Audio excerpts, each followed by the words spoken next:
So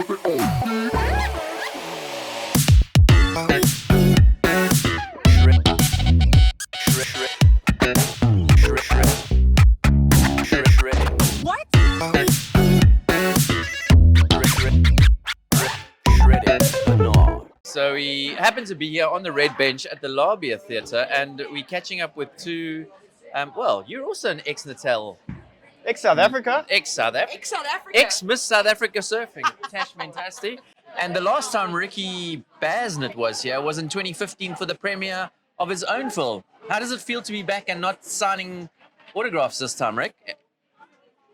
It's the Labia. It's amazing, let's be honest. It's like a time capsule, this place. You feel like you're walking back into the 60s or something. It's epic. Yeah, I know. They've done a great job to keep this old building going, and it's just so cool to be able to be here with Wavescape to showcase. What are we watching tonight? Girls Can't Surf. I never thought I'd say that, actually, because girls can surf. But Yeah, It is the best title for a film ever, though, right? It's ever. like, It catches you every Exactly. single time, you know. But yes, we are seeing the African premiere of Girls Cant Surf, which is going to be really, really rad. I must be honest, I got a sneak peek. Yeah, you're going to walk away inspired. Yeah. Yeah, the irony lies therein. Girls can surf as well as men. And this film really, without letting the cat out of the bag, is the positive fight for equality within a very male-dominated sport. So it's a wonderful narrative, very poignant in our day and time. Ricky, how you feeling about this film? yeah, I was just going to say as well, thank God we finally at a place where this is happening. You know what I mean? It's been decades that the unthinkable shit has been going on for, but yeah, we're at a point now where we can finally embrace this stuff and move on. Epic. That's it. Moving on. And Tash, I mean, you have a sneak preview of the film. Goosebumps? Yeah, many. There's some very cool moments in the film, and they've done a great job in highlighting some pretty pertinent moments in time within women's surfing. And yeah, for me, I mean, I was on tour with some of those girls. There were many giggles just from a personal point of view, knowing some of the real things that went on, and there's no fabrication in the story. It's quite like right in your face, you know. So yeah, I think it's a film for everyone, whether you surf or not. Actually, it's got quite a cool message and story. So yeah, it's great to be here, and it's great to be in this incredible historic place, and a big thanks to Wavescape. I mean, it wasn't easy to get the film shown, actually. Yeah. But like going back to what you just said, you knew some of the girls when you were on tour. I mean, given your mischievousness, I'd say Tash is a bit of a Brad Gerlach when she was on tour. Oh, heavy days, but so true. Yeah. I think you were the one dancing on the snooker tables at the wee hours of the morning. Yeah, but you know what? I put Tequila Tash to bed. Okay. Yeah, she no longer comes out anymore. I think this leads us nicely onto what you're doing, Tash, and your initiatives, and like coming out of this churn mill we call COVID. Like, how's it changed not only your work space, but just your general ethic on things? Yeah, I mean, it's been humbling. It's been really humbling. I've had to adapt, I think, like all of us, and adjust, and kind of, for me, it's been carving a slightly different path than what I've been used to. No big events, which is what's my money maker, you know. Being still for so long has been quite a big spiritual journey for me. But the rad thing that's happening is that there actually are more people interested in surfing. There's more people that want to get into the ocean. Yeah. And my role has changed to kind of start educating people about that, because we know what it's like for the ocean. It's uncontrollable. It's not an environment for everyone.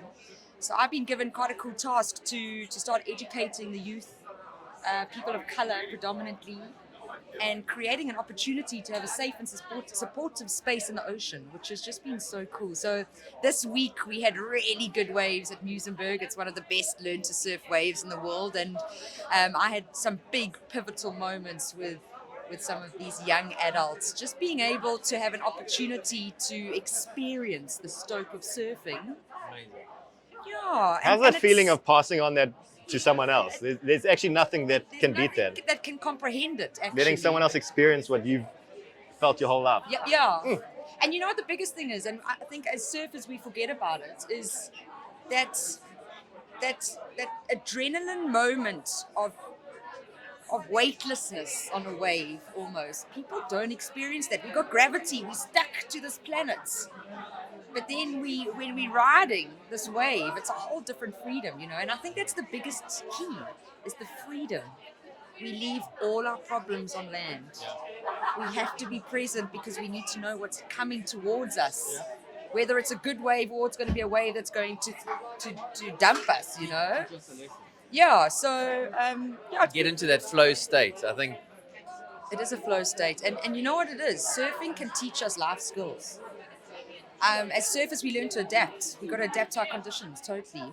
As surfers, we can adapt in our surroundings. It doesn't have to just be in the water, and that's just one life skill. There's so many more, but yeah, it's been really great, and it's great to be able to share the stoke of surfing, and it's been great to just create opportunities for people to experience something that you don't need pharmaceuticals, you don't need anything really other than being brave enough to go out there and try something new, and that's what surfing's about. And is this through Waves for Change? Yes, so yeah, very fortunate. I'm working with Waves for Change, which is a surf therapy program that focuses on mental health.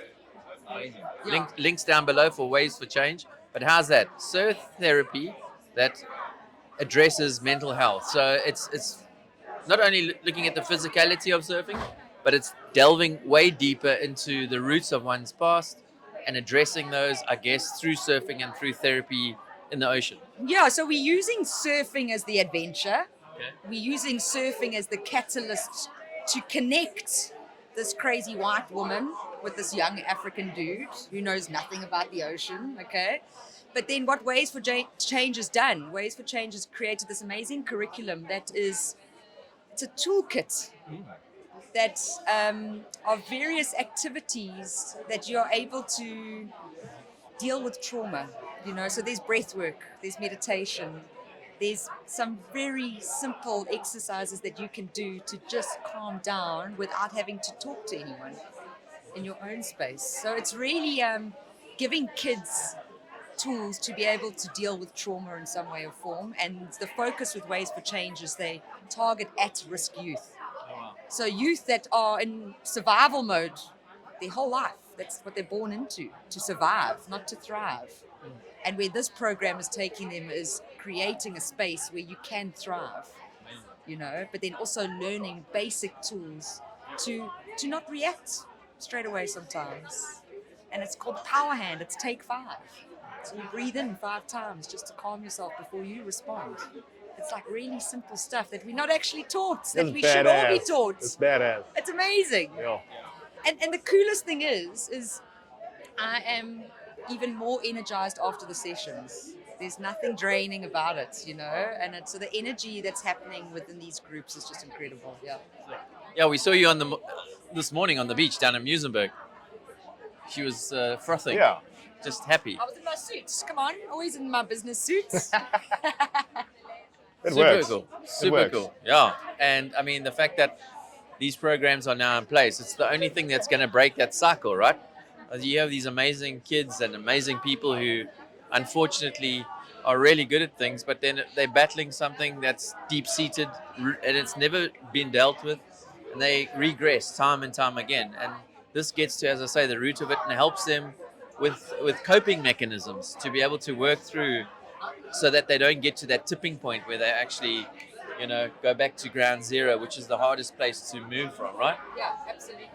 And I think, Ricky is testament to it. Myself as well. We weren't given all the tools to cope with what we were thrown at and into the deep end that we were thrown, And I just think the world is going to be a better place if we can share more mental health I think to break the activities. stigma around it, hey, that there's something wrong with having something like Yeah. a mental problem. Well, that you broke it. Yeah, that it is We're a not- problem. It's like, yeah. When it's actually not. It's just about learning, understanding yourself a bit Exactly. better, really, Yeah, I think that there's so many more people that have these deep-seated things that aren't necessarily thought of as an issue until later on in life. They start to sort of surface as well. And what we've always put to the back of my mind as are things we've had to deal with, but they're actually serious things that they need this sort of therapy for, right? Well, it's like anything. We something happens and we leave it, but it builds up and it builds up and it builds up and it builds up, and eventually there's going to be some trigger, some catalyst that's going to make you go boom. Yeah. And society asks us a lot of us nowadays, and that's what keeps on happening. We try and work as hard as we can for our boss, and we try and be the best partner that we can be for our partner. There's so many things, but we're not talking about how we're feeling all the time. We're not sharing our fears sometimes. We're not being honest enough to say, like, this doesn't make me feel good. And it's also okay to not feel good, but it's about talking to someone and understanding how you can work through it, you know, because it's not the end. No, It's never the end. it's only the beginning if you deal with it. Well, that got pretty deep and pretty heavy. It went deep quickly, but I like it. I feel better. That's good. So Not do that I was feeling bad. No, you were feeling pretty. Even better. Even better. Yeah. Even better. Yeah. Yeah, well, that's great, Tasha. It's been great to catch up with you, and we are looking forward to this film in keen anticipation.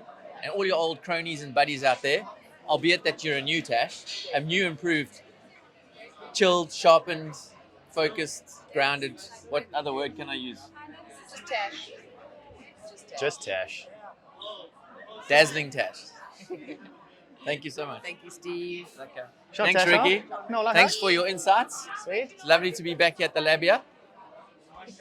He's a good man, he really is. I try. Really is. I try. Shred.